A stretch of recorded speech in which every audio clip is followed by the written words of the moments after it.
জগন্নাথ মন্দির উদ্বোধনের পর থেকেই দীঘার জনপ্রিয়তা দিন দিন বেড়েই চলেছে।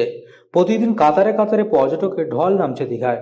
দূর দূরান্ত থেকে মানুষ আসছেন সমুদ্র দেখতে। সপ্তাহান্তে তো ভিড় সামলানোই দায় হয়ে পড়ছে প্রশাসনের। দীঘার সমুদ্র মানেই পর্যটকদের কাছে এক আলাদা উন্মাদনা। আর এখন দীঘা ভ্রমণে পর্যটকদের প্রধান আকর্ষণ স্পিড বোট রাইড। সমুদ্রের বুকে স্পিড বোট চেপে ছুটে চলা আর মাঝ সমুদ্রে গিয়ে ছবি তোলা, এই অভিজ্ঞতা নিতে মুখিয়ে থাকেন পর্যটকরা। তাই সকাল থেকে সন্ধ্যে পর্যন্ত স্পিড বোটে চড়ার লম্বা লাইন চোখে পড়ে। তবে আনন্দের মাঝেই লুকিয়ে থাকে বড় বিপদের আশঙ্কা।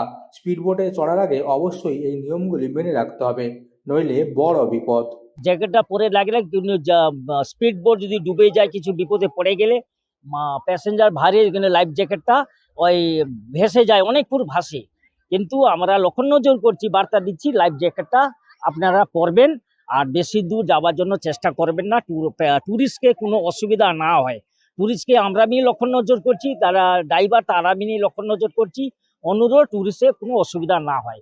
ট্যুরিস্ট আমাদের জন্য ভরসায় দীঘায় আসছে, বহুত টাকা খরচা করছে, ট্যুরিস্টের বিপদে না হই, এইটা হচ্ছে একটু নজরটা দিবেন ভালো করে। বিশেষজ্ঞদের মতে স্পিড বোটে চড়ার সময় সামান্য অসতর্কতাই বড় দুর্ঘটনার কারণ হতে পারে। তাই কিছু নিয়ম মানা অত্যন্ত জরুরি।